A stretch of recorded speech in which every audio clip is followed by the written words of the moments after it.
Sesaat lagi Anda akan menyaksikan seri pembinaan teologi sistematika GII Hokim Tong yang akan membahas doktrin Allah dengan tema Knowing God. Mari kita belajar mengenal Allah agar kita dapat lebih lagi mengasihi Dia. Selamat menyaksikan. Shalom jemaat yang dikasihi oleh Tuhan Yesus Kristus. Saya Pendeta Ling Hiping. Pada kesempatan ini diberikan satu anugerah tentunya oleh Tuhan untuk menyampaikan sebuah pengajaran tentang doktrinal, khususnya berhubungan dengan doktrin Allah. Hari ini saya akan menyampaikan satu tema Allah dengan mujizatnya. Kenapa mujizat itu sangat diperlukan di dalam kehidupan kita?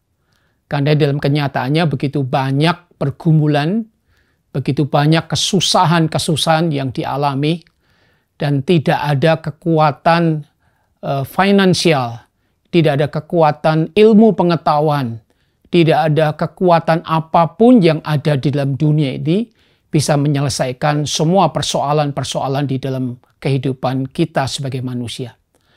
Namun kita bersyukur di tengah-tengah pergumulan Allah adalah Allah yang peduli, yang senantiasa tahu apa yang dibutuhkan. Mujizat hadir untuk menyatakan intervensi Allah di dalam kehidupan setiap kita. Dan sebelum kita bersama-sama mengupas tema Allah dan mujizat, mari kita berdoa terlebih dahulu. Tuhan, kami bersyukur karena Engkau adalah Allah yang senantiasa bekerja dan memberikan anugerah demi anugerah di dalam kehidupan setiap kami ya Tuhan. Pada hari ini kami bersyukur kami boleh belajar kembali tentang satu pengajaran doktrin Allah, khususnya berhubungan dengan keberadaanmu dan mujizat karya yang Kau berikan. Kami tahu Tuhan hidup kami tidak makin mudah, tapi kami bersyukur kami punya Allah yang besar, kami punya Allah yang berdaulat, kami bersyukur punya Allah yang luar biasa, yang akan bekerja untuk mendatangkan maksud dan rencanamu yang terindah di dalam kehidupan setiap kami. Berkati kami sebagai jemaat yang mendengarkan firman Tuhan, pengajaran doktrin, maupun hamba-Mu sendiri yang menyampaikan. Biarlah pengurapan dari Tuhan itu sungguh turun atas kehidupan setiap kami. Kami siap mendapatkan berkat dan anugerah dari Tuhan. Terima kasih Bapa, hanya di dalam nama Tuhan kami Yesus Kristus kami berdoa. Amin. Mungkin ada beberapa pertanyaan yang perlu kita ajukan sebelum kita mengupas tentang mujizat dan karya pekerjaan Allah. Pertanyaan itu adalah, mengapa manusia butuh mujizat? Kenapa saudara dan saya itu butuh mujizat? Pertanyaan yang kedua, sampai sejauh mana ya mujizat itu bisa membangun keimanan seseorang? Apakah dengan mujizat itu membuat saudara makin mencintai Tuhan? Apakah dengan mujizat itu saudara makin taat kepada Tuhan, makin sungguh-sungguh kepada Tuhan? Ataukah mujizat itu hanya sekedar fenomena yang dimana ketika saudara menerima, maka pada saat itu saudara imannya naik, tapi setelah itu imannya kembali lagi.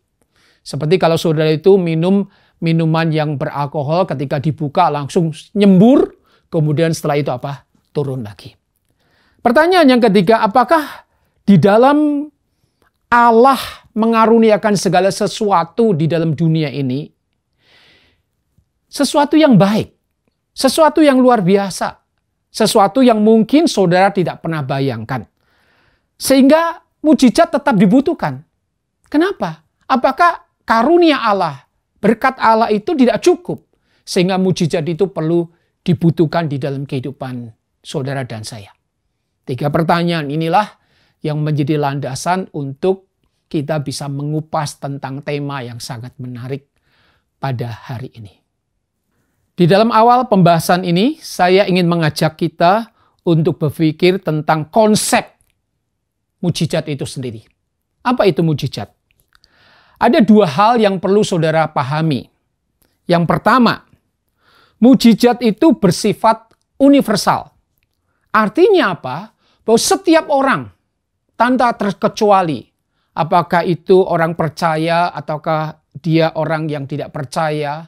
Apakah dia orang Chinese? Apakah dia orang Jawa? Apakah dia orang dengan latar belakang pendidikan yang tinggi, dengan pendidikan yang rendah? Dan apapun pergumulannya, yang namanya mujizat itu universal. Artinya pada waktu Allah bekerja, menyatakan mujizatnya, maka mujizat itu tidak bisa dibatasi oleh kondisi-kondisi manusia. Mujizat itu ketika Allah nyatakan, siapapun bisa terima. Ambilkan contoh. Ketika kita itu melihat mujizat yang dilakukan oleh Tuhan Yesus terhadap mertua Petrus. Itu dicatat di dalam Matius pasal 8 ayat 14 sampai dengan ayat yang ke-17. Mertua Petrus. Artinya keluarga dari Petrus. Orang tua dari Petrus.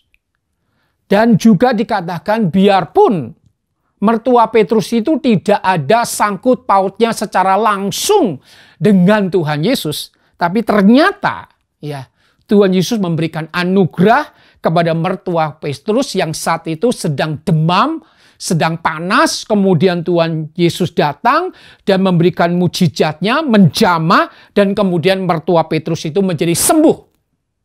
Itu anugerah. Anugerah apa? Diberikan kepada setiap orang. Sifatnya universal. Kemudian kita juga bisa melihat mujizat dari anak perempuan Syro-Fenisia. Perempuan Syro-Fenisia ini adalah orang Yunani. Tapi ketika anaknya sedang mengalami kondisi kerasukan setan, dia sudah berusaha semaksimal mungkin untuk menolong anaknya itu. Dan akhirnya dia sadar, dia membutuhkan pertolongan Tuhan Yesus. Maka dia datang kepada Tuhan Yesus dan Tuhan Yesus melakukan mujizatnya tanpa melihat latar belakang dari perempuan ini. Dan saya percaya di dalam anugerah Tuhan, Tuhan tetap memberikan belas kasihan dan kemurahannya. Sifatnya universal. Setiap orang bisa menerima dengan latar belakang apapun. Karena Allah adalah pencipta keseluruhan. Dan Allah memberikan anugerahnya keseluruhan kepada setiap orang. Itu yang pertama, konsep mujizat yang pertama. Sekarang kita akan masuk di dalam konsep mujizat yang kedua. Di dalam konsep mujizat yang kedua itu dinyatakan bahwa keberadaan Allah itu begitu luar biasa. Jadi pada saat kita itu memahami Allah, maka Allah itu adalah pribadi yang besar, yang luhur, yang hebat, dan dia memiliki kekuatan yang tidak terbatas. Sehingga pada saat dia melakukan mujizat, maka begitu banyak Alkitab mengatakan peristiwa-peristiwa yang luar biasa, yang membuat orang takjub, yang membuat orang kagum, sampai membuat orang itu geleng-geleng kepala. Kenapa? Karena ini tidak pernah bisa dibuat oleh manusia. Ini hanya bisa dibuat oleh Allah. Ini bukan pekerjaan manusia. Ini pekerjaan Allah. Sehingga pada waktu Allah melakukan mujizatnya, maka disitulah hal yang luar biasa itu terjadi. Kita akan memberikan beberapa contoh di dalam peristiwa angin ribut yang diteduhkan. Di dalam Markus pasal 4 ayat 35 sampai 41 dikatakan, pada waktu murid-murid itu sedang mengalami pergumulan menghadapi badai yang begitu besar, di mana air masuk di dalam perahu murid-muridnya. Murid-muridnya bingung bagaimana mengatasi kesulitan yang begitu besar. Dan ketika dia melihat gurunya itu masih tidur, mereka cepat-cepat membangunkan gurunya. Dan kemudian mereka mengatakan, "Guru, kami binasa. Apakah engkau tidak peduli kepada kami?" Maka di Alkitab mengatakan dia cepat-cepat bangun, menghadik angin itu dan mengatakan diam, dan secara otomatis laut yang tadinya bergelora itu menjadi teduh kembali. Sampai murid-murid mengatakan, siapa gerangan orang ini? Sehingga air dan angin pun tunduk kepada Dia. Sesuatu yang luar biasa, yang gak pernah dipikirkan, yang dikerjakan oleh manusia. Yang kedua, kalau kita itu melihat peristiwa kebangkitan anak Yairus. Dikatakan sudah beberapa waktu anak ini meninggal. Dan pada waktu Tuhan Yesus datang, maka dia cuma mengatakan, anak bangun. Maka anak Yairus itu bangun, hidup kembali, bangkit dari kematian. Itu artinya apa? Melalui mujizat, kita bisa melihat intervensi Allah. Kita bisa melihat kuasa Allah yang begitu luar biasa, yang bisa mengatasi segala persoalan di dalam kehidupan manusia. Dan saya berdoa, saudara pun mengalami hal yang tidak jauh berbeda. Sekarang kita akan masuk ke dalam yang namanya perdebatan. Ya, perdebatan tentang mujizat. Ada orang-orang yang dari kaum skeptis dan juga orang-orang liberal yang mengatakan bahwa mujizat itu sudah berhenti. Ya, artinya sudah tidak ada lagi mujizat. Kenapa mereka punya konsep ini? Karena mereka sebetulnya tidak percaya kepada mujizat itu. Orang-orang skeptis mengatakan, kamu lihat begitu banyak pergumulan, kamu lihat begitu banyak kesulitan. Di mana Allah itu? Kenapa Allah tidak melakukan satu tindakannya? Kenapa Allah diam? Dan itu membuat mereka ketika mendengar, ketika membaca mujizat, mereka tidak percaya. Kenapa? Karena banyak masalah-masalah yang terjadi tetapi Allah tinggal diam. Orang-orang liberal menolak mujizat itu karena tidak masuk di akal. Banyak reason yang mereka ungkapkan untuk menunjukkan penolakan terhadap mujizat itu. Tapi kita bersyukur kalau ada kaum Injili dan juga kaum Reform yang masih percaya bahwa mujizat itu masih ada dan berlangsung terus-menerus. Selama dunia itu berada, selama dunia itu berputar, mujizat itu tetap terjadi. Kenapa? Karena Allah tetap bekerja di dalam seluruh aspek kehidupan manusia. Saya ingin mengungkapkan alasan-alasan kenapa orang itu menolak mujizat. Yang pertama, mujizat itu seringkali disalah mengerti sebagai perlawanan terhadap hukum alami di dunia. Ambilkan contoh seorang yang namanya David Hume itu mengatakan bahwa mujizat itu pelanggaran terhadap hukum alam. Ya, jadi ketika Allah melakukan mujizat itu artinya Allah melanggar hukum alaminya yang Dia sudah tetapkan. Seorang yang bernama Norman Geisler mengatakan bahwa mujizat itu menginterupsi hukum alam. Ya, menginterupsi hukum alam. Sehingga kalau terinterupsi itu berarti bisa merusak seluruh tatanan hukum alami yang Allah tetapkan sendiri. Seorang yang bernama C.S. Lewis mengatakan bahwa mujizat itu intervensi Allah. Artinya Allah ikut terlibat. Biarpun ada hukum alamnya, tetap Allah terlibat di dalamnya. Alasan penolakan yang kedua, itu ada yang namanya kapasitas manusia sebagai gambar dan rupa Allah. Nah, dasar pemikirannya begini. Ketika Allah menciptakan manusia, maka Allah itu menciptakan menurut gambar dan rupanya di dalam image of God. Itu artinya manusia itu punya kemampuan-kemampuan yang tidak jauh berbeda dengan Allah. Maka tidak mengherankan Allah itu mempercayakan pengelolaan dunia itu kepada manusia. Maka kalau kita lihat di dalam Kejadian pasal 11 ayat 6 dikatakan, ini barulah permulaan usaha mereka. Mulai dari sekarang apapun yang mereka rencanakan tidak ada yang tidak berhasil. Jadi ketika mujizat itu terjadi, maka orang-orang yang menolak mujizat itu mengatakan, itu artinya apa? Allah meragukan kemampuan manusia. Padahal manusia itu hebat. Dan begitu banyak penemuan-penemuan yang di dalam dunia ini, itu hasil karya manusia. Itu hasil pemikiran manusia. Biarkan manusia menyelesaikan seluruh persoalan di dalam kehidupan manusia. Kalau tidak selesai hari ini, mungkin besok. Kalau tidak besok, mungkin lusa. Mungkin tidak selesai tahun ini, tahun selanjutnya. Pokoknya berikan manusia kesempatan dengan kemampuan yang Allah berikan untuk mengatasi setiap persoalan-persoalan di dalam kehidupan manusia. Dan manusia tidak membutuhkan mujizat karena manusia bisa menghandle itu semua. Penolakan yang ketiga itu berhubungan dengan kritik modern. Bersangkut paut dengan wahyu dan mujizat itu tidak pernah terjadi. Dasar pemikirannya begini. Ada penolakan kehistorisan terhadap supranatural.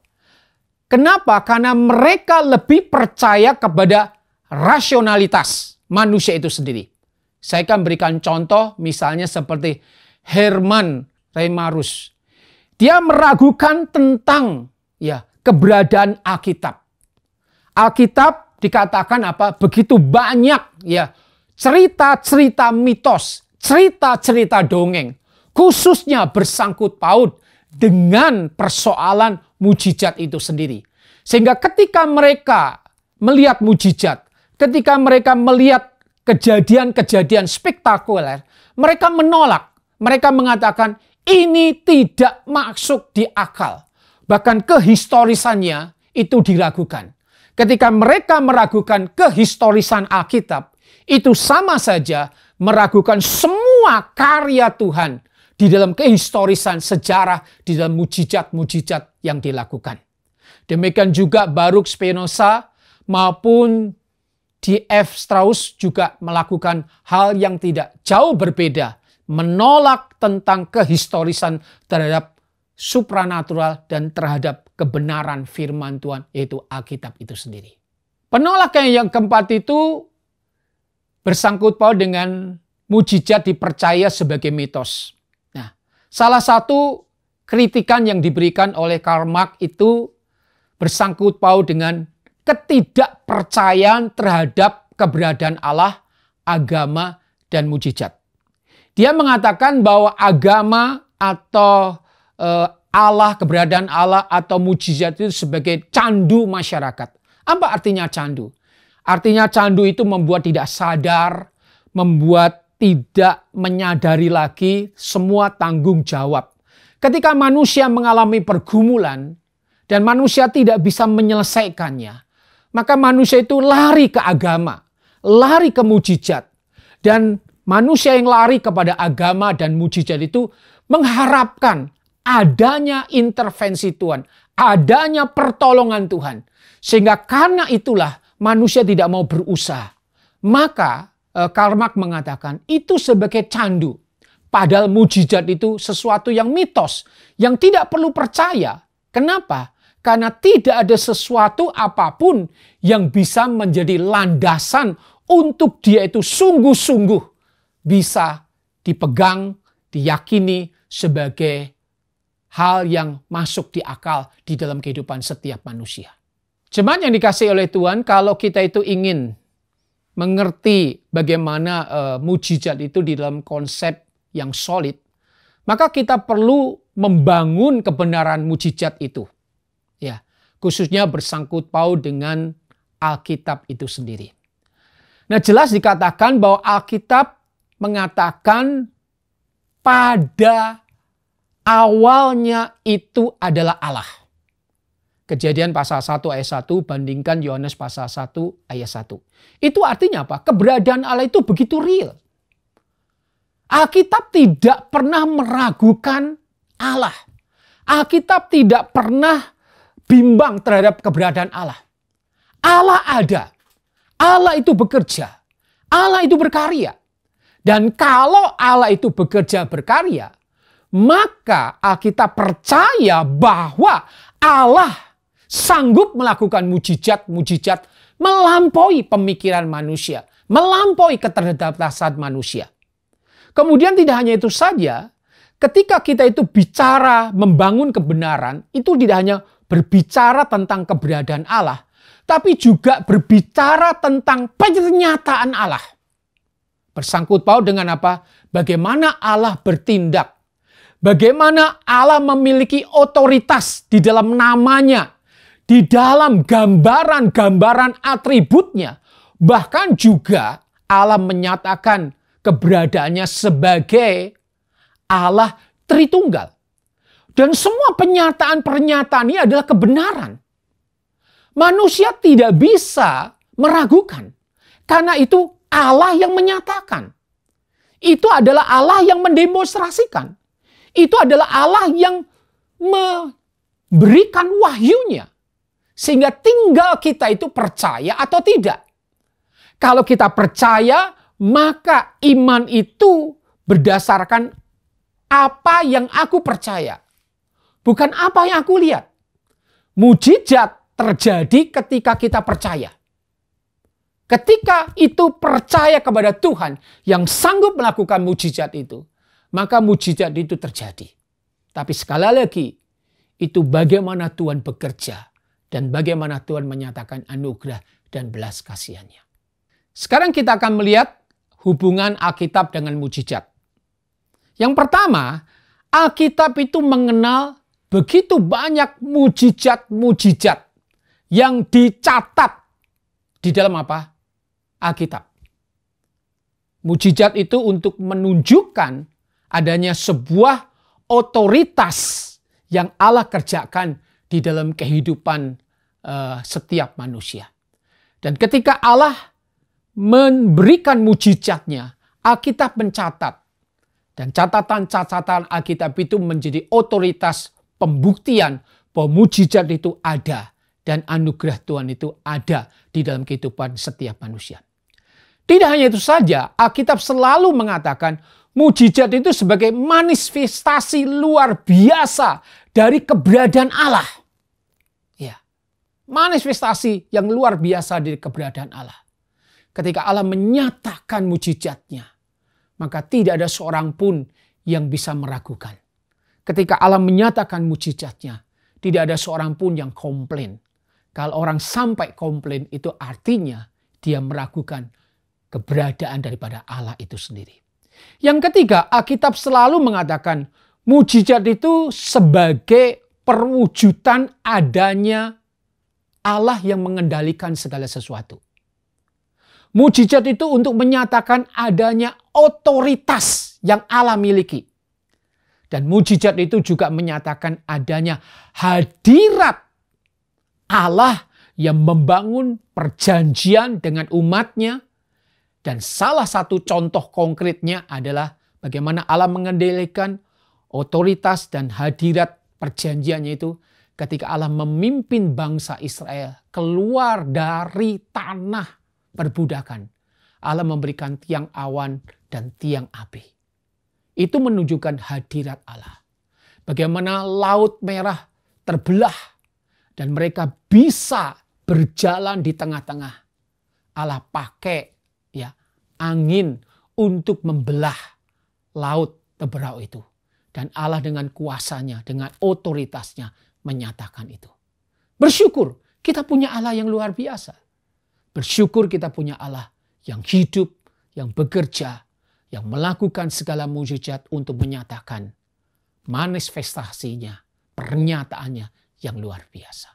Sekarang kita akan membahas tentang percaya kepada mujizat. Ada beberapa alasan. Alasan yang pertama dikatakan miracle is the heart of authentic Christian faith. Artinya apa? Bahwa mujizat itu adalah pusat daripada keautentikan iman Kristen. Kenapa demikian? Karena kita harus punya konsep yang jelas tentang teisme. Apa itu teisme? Teisme itu adalah satu pengajaran tentang percaya akan Tuhan. Kalau kita itu percaya kepada Tuhan, maka kita harus tahu bahwa Tuhan itu besar. Tuhan itu berkuasa. Tuhan itu hebat. Tuhan itu mulia. Tuhan itu dahsyat. Maka keberadaan Tuhan yang begitu luar biasa yang dijelaskan di dalam teisme itu perlu ada pembuktian. Perlu ada pembuktian. Sehingga pada waktu mujizat itu terjadi, itu sebetulnya untuk membangun satu konsep teisme bahwa Tuhan itu benar-benar ada. Dan keberadaan Tuhan yang ada itu dinyatakan melalui kehebatan dan melalui kuasa yang Dia kerjakan. Tidak hanya terjadi pada masa lalu, tapi juga pada masa sekarang, bahkan masa yang akan datang. Selama Tuhan bekerja, selama Tuhan menyatakan anugerah-Nya, maka selama itu juga kuasa, kebenaran, kehebatan Allah itu dinyatakan.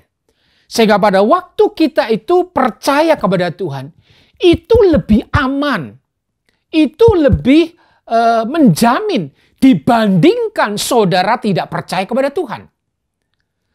Lebih gampang kita membuktikan keberadaan Tuhan dibandingkan membuktikan ketiadaan Tuhan.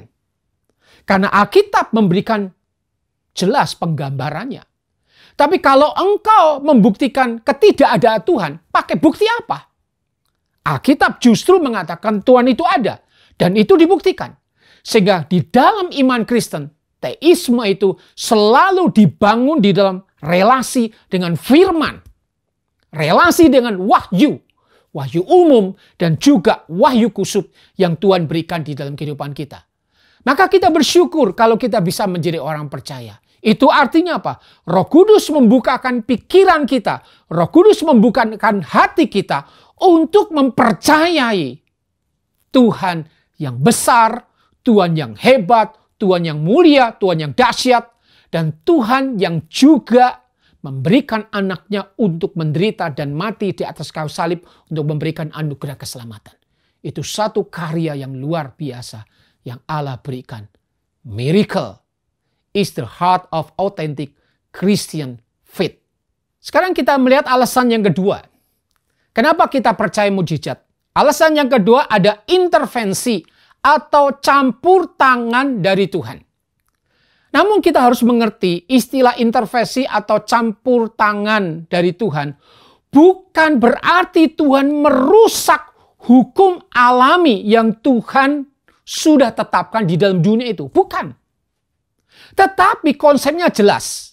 Apa yang dikatakan oleh Tuhan Yesus di dalam Yohanes pasal 5 ayat 17 dikatakan, sampai sekarang Allahku bekerja, maka aku pun bekerja. Artinya apa? Allah masih bekerja. Dan salah satu ketika Allah bekerja, tidak hanya memelihara dunia ini, tidak hanya menjaga dunia ini, tapi juga Dia berintervensi untuk tetap di mana Allah itu memberikan pengawalan, penjagaan, perlindungan, pimpinan, dan pertolongannya. Dan ini menjadi satu kebenaran yang sangat luar biasa melawan deisme. Apa itu deisme? Deisme adalah ketika Allah menciptakan alam semesta ini, kemudian Allah membiarkannya berjalan dengan sendirinya sampai pada satu titik berhenti dan mati. Allah bukan seperti itu.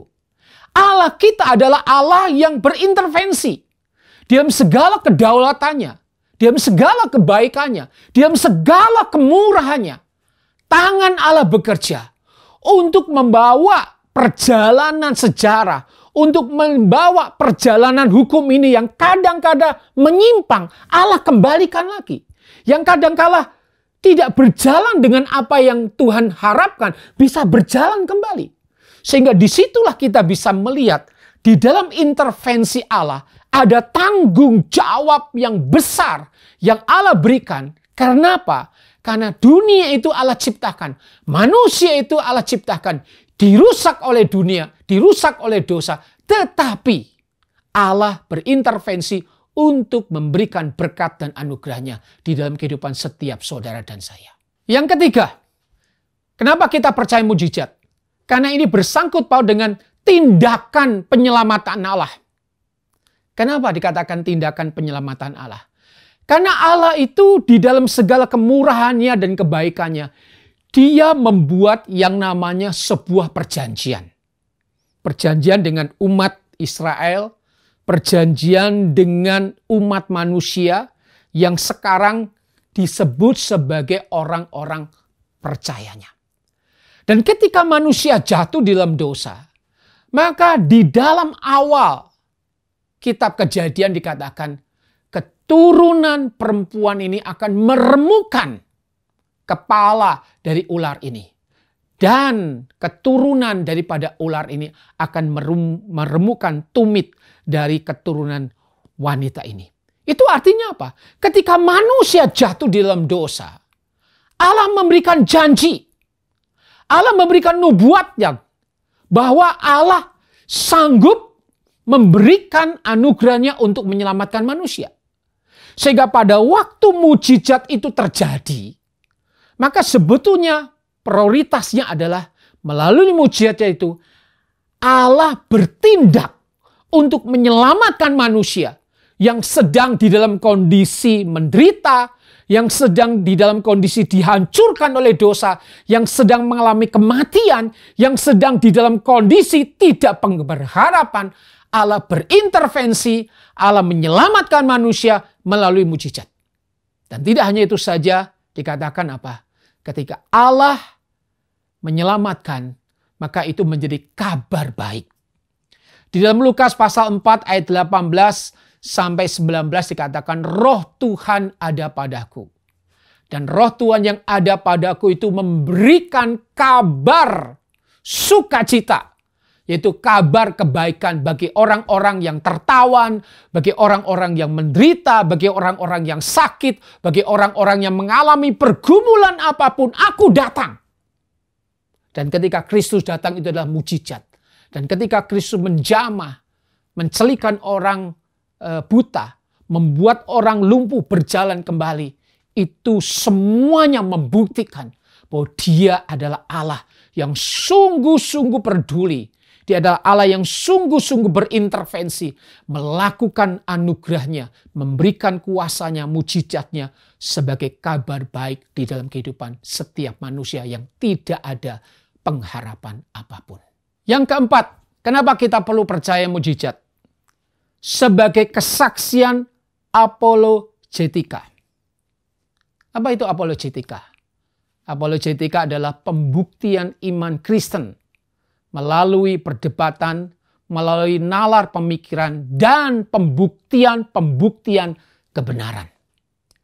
Nah saudara, kadangkala kita itu perlu mendemonstrasikan iman kita. Tidak hanya melalui perkataan, tidak hanya melalui nalar-nalar pemikiran.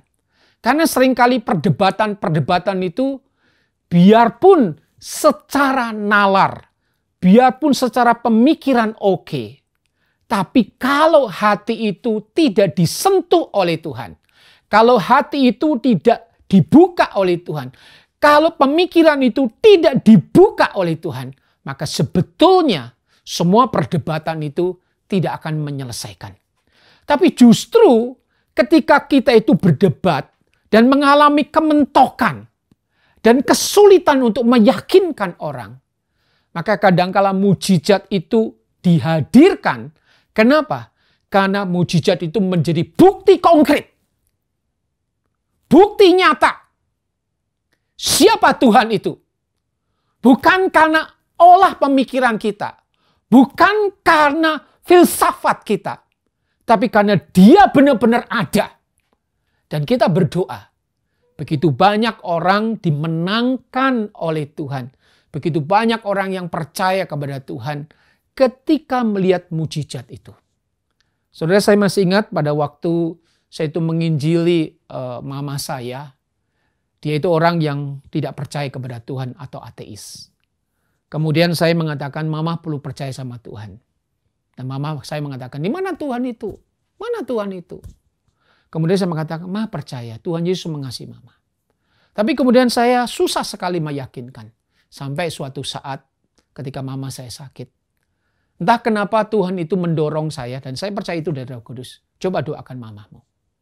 Kemudian saya pegang tangan mama saya, mau gak saya doakan? Mama saya mengatakan, kalau doa kamu dikabulkan, maka aku akan percaya sama Tuhan. Entah kenapa saya punya keyakinan yang besar pada saat itu. Dan kemudian saya berdoa di dalam nama Tuhan Yesus Kristus. Biarlah mama yang sakit itu bisa sembuh. Dan Tuhan bisa meyakinkan bahwa Tuhan Yesus itu ada dan mengasihi mama saya. Dan puji Tuhan, setelah saya berdoa, dalam beberapa waktu, mama saya bisa sembuh. Dan sekarang dia bisa percaya sama Tuhan Yesus Kristus. Ini bukan pekerjaan saya loh. Ya, ini bukan pekerjaan saya. Biarpun saya sudah menjelaskan dengan bukti-bukti. Biarpun saya sudah menjelaskan dengan reason dari A sampai Z. Tapi tetap mentok. Dan akhirnya yang bisa saya lakukan, Tuhan, lakukan mujizat-Mu. Lakukan anugerah-Mu. Sehingga hati yang keras itu, pikiran yang tertutup itu, ketika melihat mujizat, pernyataan Tuhan, intervensi Tuhan, itu dihancurkan. Sehingga itu membawa orang untuk kembali menemukan siapa Allah yang perlu mereka percaya. Yang kelima, kenapa kita perlu percaya kepada Tuhan? Perlu mujizat, percaya kepada mujizat Tuhan. Yang kelima, sebagai pernyataan kemuliaan Allah.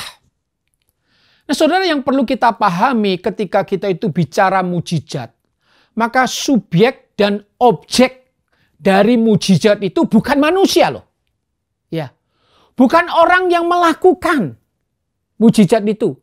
Bukan si penerima mujizat itu. Bahkan bukan mujizat itu sendiri, bukan. Tapi justru Allah itulah yang menjadi senter pusatnya dari mujizat. Kenapa? Karena Allah yang melakukan. Tapi maafkan saya. Ya, maafkan saya. Sekarang banyak orang melakukan, dipakai oleh Tuhan untuk melakukan mujizat. Yang dipampangkan bukan Allahnya. Tapi hamba Tuhannya, si A, si B, si C. Sampai akhirnya keberadaan Tuhan yang seharusnya menjadi subjek dan objek dari mujizat itu akhirnya tergeser. Prinsipnya jelas di dalam Roma pasal 11 ayat 36. Dari Dia, oleh Dia, kepada Dia, untuk kemuliaan Dia selama-lamanya. Jadi kalau misalnya suatu saat saudara dipakai oleh Tuhan bisa menghadirkan mujizat. Kalau suatu saat saudara bisa mengalami mujizat itu, saudara harus ingat itu Tuhan. Kemuliaan untuk Tuhan. Bukan untuk orang yang melakukan mujizat. Bukan orang yang menerima mujizat. Tapi itu untuk Tuhan. Dan segala sesuatu yang terjadi dalam hidup kita, itu seharusnya juga untuk kemuliaan nama Tuhan. Tuhan ditinggikan. Kita makin rendah. Kita makin kecil. Sampai kemuliaan Tuhan itu memenuhi seluruh kehidupan kita dan seluruh dunia ini. Saudara, jemaat kita sudah membahas tentang mujizat itu. Ada yang setuju, ada yang tidak. Tapi akhirnya mau tidak mau kita harus memiliki respon iman. Ada dua respon iman yang saya ingin ajak kita berpikir secara luar biasa pada waktu kita merespon tentang mujizat itu. Respon iman yang pertama, mujizat itu terjadi atau tidak, itu bukan keputusan dan kehendak manusia. Bukan keputusan dan kehendak kita. Bukan karena melihat orang yang sakit kemudian, aduh, kok kasihan ya? Bukan. Bukan melihat kondisi manusia. Tapi itu semua keputusan Tuhan. Dan pasti ketika mujizat terjadi maupun mujizat tidak terjadi, itu pasti yang terbaik. Tidak pernah salah. Kita tidak bisa memaksakan. Kita tidak pernah bisa meminta kepada Tuhan itu harus jadi. Kenapa? Karena otoritasnya bukan pada kita. Tapi yang kita minta adalah Tuhan, berikan anugerah-Mu. Berikan belas kasihan-Mu. Kalau memang Engkau memberikan mujizat ini, maka itu adalah sebuah kemurahan daripada Tuhan. Kalau toh pun tidak, Tuhan berikan kekuatan kepadaku untuk bisa melewati, untuk bisa menang. Sehingga kita bisa melihat bahwa fokus utama di dalam mujizat ataupun tidak terjadi mujizat, Allah. Dan Allah tahu apa yang terbaik yang Allah berikan di dalam kehidupan setiap saudara dan saya. Respon iman yang terakhir. Kadangkala Tuhan mengabulkan permintaan anak-anaknya. Kenapa Tuhan mengabulkan? Ya karena ada kemurahan, kebaikan, dan kasih Tuhan yang begitu hebat. Roma pasal 8 ayat 32. Dan memang Tuhan ingin memberikan itu. Tapi makin kita tambah dewasa, makin iman kita itu bertumbuh, maka fokus hidup kita itu bukan kepada mujizat, bukan lagi kepada apa yang kita maui, bukan lagi kepada kondisi yang terjadi dalam kehidupan kita. Tapi kita mulai bertanya, ya Tuhan, Engkau maunya apa? Tuhan, apa kehendak-Mu melalui semua peristiwa, melalui semua kejadian di dalam kehidupanku? Sehingga prioritas kita itu ketika kita itu menjadi, ya, ketika kita itu menjadi anak Tuhan yang makin dewasa, ya, kita akan tahu apa yang Tuhan kehendaki.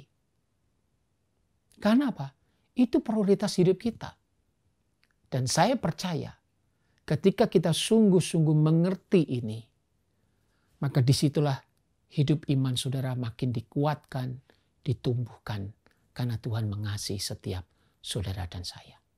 Kita bersyukur kita sudah menyelesaikan semua pembahasan tentang doktrin Allah. Khususnya hari ini kita bicara tentang Tuhan dan mujizatnya. Kita berdoa supaya dalam anugerah Tuhan yang luar biasa, pencerahan-pencerahan itu Allah berikan di dalam kehidupan saudara dan saya. Dan sebelum saya mengakhirinya, saya ingin mengajak kita untuk bersama-sama berdoa. Mari kita berdoa. Tuhan, kami bersyukur karena Engkau adalah Allah yang senantiasa memberikan anugerah kepada setiap kami. Khususnya hari ini kami boleh membahas tentang doktrin Allah, khususnya bersangkut paut dengan Allah dan mujizat karya yang Kau berikan kepada setiap kami. Mari Tuhan Kau berikan kepada kami pemahaman-pemahaman yang solid, sehingga pada waktu kami mempercayai mujizat itu, biarlah kami sungguh-sungguh dibangun di dalam pemahaman bagaimana Tuhan menyatakan belas kasihan dan kemurahan dan terjadi. Dan kalau toh pun itu tidak terjadi, kami percaya pasti ada maksud dan rencana Tuhan yang terindah. Hamba berdoa untuk setiap jemaat-Mu dalam pergumulan-pergumulan apapun, baik ekonomi, baik sakit penyakit, bahkan juga di dalam pergumulan-pergumulan yang sekarang kami menghadapi COVID-19.